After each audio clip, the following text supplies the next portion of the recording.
રક્ષાબંધનનો પવિત્ર તહેવાર આમ તો એક જ દિવસનો તહેવાર છે, પરંતુ બહેનો પોતાના ભાઈના કાજે જે રક્ષા કવચ રાખડી બાંધતી હોય છે. રક્ષાબંધન પર્વ પર એવી રાખડીઓની વાત કરીએ તો આ રાખડીઓ મોરબી જિલ્લાના ટંકારા તાલુકામાં 12 મહિના રાખડી બનાવવા માટેની કામગીરી ચાલુ રહેતી હોય છે અને તેના થકી મહિલાઓને પોતાના ઘરે બેઠા રોજગારી મળતી હોય છે અને 12 મહિના સુધી મહિલાઓને ઘરે બેસીને બનાવેલી ઇમિટેશનની રાખડી દેશના જુદા જુદા રાજ્યોમાં મોકલવામાં આવતી હોય છે. ત્યારે સમગ્ર દેશની અંદર ઇમિટેશનની મોટાભાગની રાખડીઓ ટંકારા તાલુકામાંથી સપ્લાય કરવામાં આવે છે. એટલું જ નહીં, રક્ષાબંધનનો પવિત્ર તહેવાર ભલે વર્ષમાં એક જ દિવસ આવતો હોય છે, પરંતુ મોરબી જિલ્લાના ટંકારા તાલુકાની બહેનો આ પર્વ 365 દિવસ ઉજવતા હોય છે, કેમ કે સમગ્ર દેશભરમાં રાખડીઓ મોરબી જિલ્લાના ટંકારા તાલુકામાંથી મોકલવામાં આવતી હોય છે અને વર્ષના 365 દિવસ બહેનોને રોજગારી આપતો ટંકારાના રાખડી ઉદ્યોગ સમગ્ર રાખડી બનાવવાનું હબ તરીકે જાણીતું છે અને મહિલા સશક્તિકરણની એક આગવી ઓળખ સમાન અને અન્યને પ્રેરણારૂપ મનાય છે. રક્ષાબંધન આ તહેવારની દર વર્ષે દરેક ભાઈ બહેન આતુરતાથી રાહ જોતા હોય છે, કેમ કે આ દિવસે બહેનો ભાઈઓના હાથે રક્ષા કવચ એટલે કે રાખડી બાંધતી હોય છે અને ભાઈની લાંબી ઉંમર માટે પ્રાર્થના પણ કરતી હોય છે અને ભારતીય સંસ્કૃતિમાં આ તહેવારનું આગવું મહત્વ ધરાવે છે. તમામ ધર્મ કે જ્ઞાતિના લોકો રક્ષાબંધનના પર્વને શ્રદ્ધા ભક્તિભાવ સાથે ઉજવણી કરતા હોય છે. જો કે મોરબી જિલ્લાના ટંકારા તાલુકામાં ગૃહ ઉદ્યોગની જેમ ગામડે ગામડે ઇમિટેશનની રાખડી બનાવવામાં આવે છે, જેને દેશના જુદા જુદા 20 જેટલા રાજ્યોમાં મોકલવામાં આવે છે અને 12,000થી વધારે મહિલાઓ રોજગારી આપતા આ ગૃહ ઉદ્યોગ વાર્ષિક 60 લાખથી વધુ અવનવીઓ રાખડીઓ બનાવી સમગ્ર દેશના વિવિધ પ્રાંતમાં મોકલવામાં આવે છે. તેમજ વાર્ષિક 35 કરોડનું જેટલું ટર્નઓવર ધરાવતા આ ઉદ્યોગ મહિલાઓ માટે આશીર્વાદરૂપ છે. પ્રેમનું પર્વ એટલે રક્ષાબંધન ભારતમાં ખૂબ જ મહત્વ છે અને ભારતીય સંસ્કૃતિનું ભાઈ બહેનના પવિત્ર પ્રેમનું પાવન પર્વ એટલે કે શ્રાવણ સુદ પૂનમે આવતી રક્ષાબંધન છે, જેના ઘણા લોકો બળેવ પણ કહે છે. રક્ષાબંધનના દિવસે દરેક બહેન તેના વાલસોયા ભાઈના જમણા હાથના કાંડે રાખડી બાંધીને ભાઈની લાંબી ઉંમર માટે ભગવાનને પ્રાર્થના કરતી હોય છે. જો કે રાખડીમાં પણ હવે આ નવી ડિઝાઇનો આવતી હોય છે, જેમાં ખાસ કરીને મેટલની રાખડીઓ આવે. તેનું ભારતમાં સૌથી મોટું ઉત્પાદન મોરબી જિલ્લાના ટંકારા તાલુકામાં છેલ્લા ઘણા વર્ષોથી કરવામાં આવે છે, જેમાં જુદા જુદા 16 જેટલા પ્રોડક્શન હાઉસ સહિત 40 કિલોમીટરની આસપાસના ગ્રામીણ વિસ્તારની 12,000થી વધારે મહિલાઓ દ્વારા અવનવી રાખડીઓ બનાવવામાં આવે છે, જેમાં જુદા જુદા રાજ્યોમાં જે પ્રકારે ચલણ હોય તે મુજબની ભાત ભાતની રાખડીઓ અહીં બનાવવામાં આવે છે, જેમાં મુખ્યત્વે સ્ટોન, ડાયમંડ, મેલોમાઇન સહિતની રાખડીઓ બનાવવામાં આવે છે.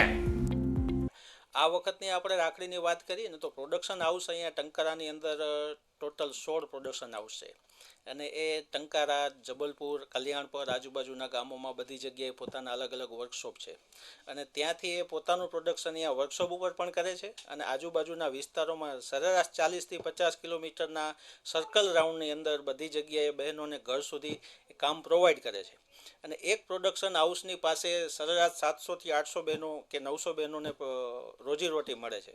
તો એવી રીતે આપણે ગણીએ તો લગભગ 12,000-13,000 બહેનોને રોજીરોટી આ કામમાંથી મળે છે. અને ટર્નઓવરની વાત કરીએ તો જનરલી બધા પ્રોડક્શન હાઉસ 1 કરોડથી લઈ અને 3 કરોડની આજુબાજુનું ટર્નઓવર કરે છે. એટલે સરસ બધાનું મેળવીએ તો ટંકારાની અંદર જે રાખડીનું ઉત્પાદન થાય છે એનું ટોટલ ટર્નઓવર 35 કરોડની આજુબાજુનું થાય છે.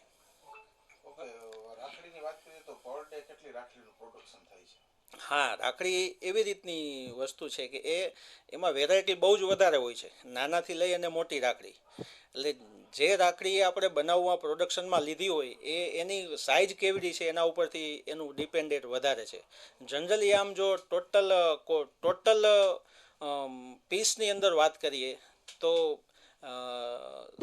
સમજીએ કે લગભગ 60થી 70 લાખ રાખડી આપણા ટંકારાની અંદર વર્ષની અંદર બને છે. 60થી 70 લાખ રાખડી. વેરાયટીની જે વાત કરીએ તો એ કઈ રીતની આમાં ગણી શકાય? વેરાયટીમાં હા, વેરાયટીની અંદર આપણું જે ટંકારા છે એ ભારતમાં અલગ અલગ જગ્યાએ અલગ અલગ પ્રકારની રાખડીઓ બનતી હોય. એમાં ટંકારાની જે માસ્ટરી છે એ ટંકારાની માસ્ટરી સ્ટોન રાખીની અંદર છે. રોલ ડાયમંડની સ્ટોન રાખી આવે એમાં એ ટંકારાની માસ્ટરી છે. એટલે આપણું ટંકારાનું મેઇન પ્રોડક્શન સ્ટોન રાખી છે. પછી એની સાથે મેરેબલ રાખી પણ બને, એની સાથે ધાગાની રાખી પણ બને, એની સાથે કેરેક્ટર રાખી પણ બને, ભાભી રાખી પણ બને, બધું જ બને. પણ મેન પ્રોડક્શન ટંકારાની જે પોતાની ક્વોલિટી છે અને પોતાની જે ભારતભરમાં જે પર્સનલી ડિમાન્ડ જે ઊભી કરેલી છે એ સ્ટોન રાખીની છે. હાલની જે ચલણની જે વાત કરીએ તો કયા પ્રકારની જે રાખડીઓ છે એનું વધારે પડતું ચલણ જોવા મળે છે? હા. ટ્રેન્ડની રીતે હા, ટ્રેન્ડની રીતે જોઈએ તો આ વર્ષે આપણે ખબર જ છે કે ગયા વર્ષે અયોધ્યાનું આખું નવા મંદિરનું પ્રાણ પ્રતિષ્ઠા થઈ અને એના કારણે આખા દેશની અંદર એક ભગવાન રામ પ્રત્યેની શ્રદ્ધા લોકોની અંદર જબરજસ્ત આપણને જોવા મળે. તો એના કારણે આખા ભારતની અંદર ભગવાન રામ પ્રત્યેની જે વાત રહી એ રજૂ કરતી રાખડી રહી. એ પછી કેરેક્ટરની અંદર ભગવાન રામ હોય કે સ્ટીકરની અંદર ભગવાન રામ હોય કે બાણનું નિશાન હોય અથવા તો અયોધ્યા લખેલું હોય અથવા અયોધ્યાનું મંદિર હોય, એ બધી રાખડીનું આ વખતે ડિમાન્ડ બહુ વધારે રહી આખા ભારતની અંદર.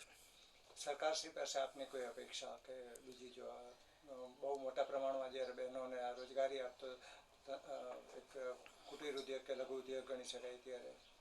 હા, સરકારશ્રી પાસે આમ તો સરકારશ્રી અમારી સાથે જ છે, કારણ કે આ રાખડીને સરકારશ્રીએ 0% ટેક્સના સ્લેબમાં રાખેલી છે. રાખડીની અંદર સરકારશ્રીએ કોઈ પણ પ્રકારનો ટેક્સ ઇન્ક્લુડ કરેલો નથી.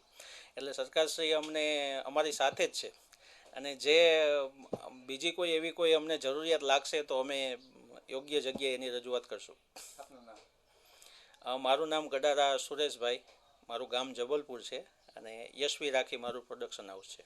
ટંકારા તાલુકાના જુદા જુદા ગામોમાં રાખડીઓ બનાવવામાં આવતી હોય છે અને અહીંયા બનાવવામાં આવતી રાખડીઓને દેશના પશ્ચિમ બંગાળ, દિલ્હી, રાજસ્થાન, ઓરિસ્સા, મુંબઈ, MP સહિતના રાજ્યોમાં મોકલવામાં આવતી હોય છે અને દેશભરમાં એક જ દિવસના તહેવાર રક્ષાબંધનની ઉજવણી માટે જે રાખડીઓ વેચાતી હોય છે તેનું ટંકારા તાલુકાના કલ્યાણપર, સવાડી, સરાયા, હરબટિયાળી સહિતના 40 કિલોમીટર સુધીના જુદા જુદા ગામોમાં ગૃહ ઉદ્યોગની જેમ રાખડીઓનું ઉત્પાદન કરવામાં આવે છે, જેથી કરીને મહિલાઓને ઘરે બેઠા રોજગારી મળે છે. આ જે ઉદ્યોગ છે કઈ પ્રકારનો ઉદ્યોગ છે, તમને કેટલા સમય સુધી કામ મળતું હોય છે 12 મહિનામાંથી, અને કેવી રીતે બહેનો આમાં જોડાયેલા છે? આ છે ને રક્ષાબંધનની પવિત્ર દિવસ છે અને આ એક જ દિવસ માટે હોય છે એમ રક્ષાબંધન, અને આ અમને ઘણી બધી બહેનોને આ રોજગારી મળી રહી છે આના માટે, રાખડીનું જે હાલે છે એનાથી. અને અમારું ઘરે પણ અમે ચલાવી છે, મારા બાળકો ભણ્યા, ઘર ચલાવી અને ઘર કામ કરતાં કરતાં પણ આ કામ થઈ શકે, એટલે બધા અમારે સારું એવું કામ હાલે છે અને ઘણી બધી બહેનો આમાં સંકળાયેલી છે ને કામ કરે છે. એટલે ઉદ્યોગ એમ કે સારું કહેવાય બહેનો માટે કે ઘરે ને ઘરે અમને મળી રહે છે અને અમારું ઘરે આમાં ચાલે. અને આ ઉદ્યોગ અમારા ટંકાર વિસ્તારમાં ઘણી બધી જગ્યાએ ચાલે છે. રસીલાબેન મારું નામ. આ રાખડી ઉદ્યોગમાં મહિલાઓ વધુ પ્રમાણમાં જોડાયેલી છે અને તેઓ દ્વારા બનાવેલી રાખડીઓ ટંકારા, મોરબી કે ગુજરાત પૂરતી મર્યાદિત નહીં રહેતા યુપી, બિહાર, બંગાળ, રાજસ્થાન, પંજાબ, હરિયાણા, ઓરિસ્સા, હિમાચલ સહિત સમગ્ર ભારતના 20 જેટલા રાજ્યોમાં પહોંચતી હોય છે અને ₹2 થી લઈને ₹100 સુધીની રાખડીઓ અહીં બનાવવામાં આવે છે. નોંધપાત્ર બાબત એ છે કે રાખડીના ઉત્પાદનમાં 80% જેટલી મહિલાઓનો મુખ્ય ફાળો છે. વાત કરીએ તો રક્ષાબંધનની તો માત્ર બહેનો જ પોતાના ભાઈને રાખડી બાંધતી હોય તેવું નથી, પરંતુ ભાઈની સાથે ભાભીને પણ રાખડી બાંધવાનો એક અલગ જ ટ્રેન્ડ જોવા મળી આવે છે. આપણે જે રક્ષાબંધન એક પવિત્રનો તહેવાર છે જે ભાઈ બહેનનો છે, તેના માટે આપણે અહીંયા રાખડી બનાવવામાં ટંકારા વિસ્તારમાં આવે છે, જે બહેનો વધારે બનાવે છે ગૃહ ઉદ્યોગ તરીકે. ત્યારે અહીંથી ₹2 સુધી અને ₹90-100 સુધીની રાખડી બને છે. ત્યારે અહીંથી ટંકારા વિસ્તારમાંથી લગભગ 10 થી 17-18 રાજ્ય સુધીમાં જાય છે, જેમ કે પંજાબ, રાજસ્થાન, હરિયાણા, દિલ્હી, પશ્ચિમ બંગાળ, કલકત્તા એટલા રાજ્યોમાં જાય છે. ત્યારે અહીં રાખડી બહેનો વધારે બનાવે છે, એટલા માટે તેને રોજગાર પણ સારું મળી રહે છે. જેમ કે 5 થી 10,000, 15,000 જેવી જે મહિલા એ પ્રમાણે રાખડી બનાવે છે. ત્યારે બીજું કે અહીંયા ગૃહ ઉદ્યોગના હિસાબે મહિલા 90 થી 80-90% કામ કરે છે મહિલાઓ ફક્ત, એટલે એને રોજગારી સારી મળી રહે છે. રાખડીના ભાવમાં વાત કરીએ તો ₹2 સુધી, ₹2થી માંડીને ₹90 સુધી, ₹100 સુધી રાખડી બને છે. કેવા પ્રકારની રાખડી? રાખડી ડાયમંડની વધારે બને છે, ત્યારે ધાતુ પણ એમાં ચાલે છે, જે મેરેબલ કાસ્ટિંગ કહે છે. એવું કહેવાય છે કે રાખડીના તંતુએ તંતુ પ્રેમ છે, હૃદયની ઉર્મિઓ છે અને દરેક બહેન ભાઈનું દીર્ઘાયુ ઈચ્છતી હોય છે.